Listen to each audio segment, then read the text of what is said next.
বন্ধু, আমরা পতাকা টানাই, আর্জেন্টিনার পতাকা, ব্রাজিলের পতাকা আমরা টানাই।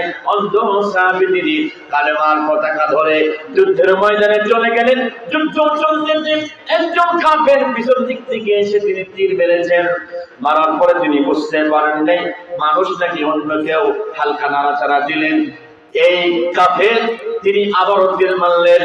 বন্ধুগণ আমার, হযরত আব্দুল্লাহ ইবনে উম্মে মাকতুম রাদিয়াল্লাহু তাআলা আনহু বুঝতে পারলেন দুনিয়া থেকে বিদায় নেবেন। বন্ধুগণ আমার, এক হাতের থেকে পতাকা অন্য হাতে নিলেন, এই হাতটাও হয়তো পড়ে যাবে। তিনি কালেমার পতাকা কাঁধ দিয়ে কাঁধে ধরে আকাশের দিকে তিনি উঁচু করে ধরলেন।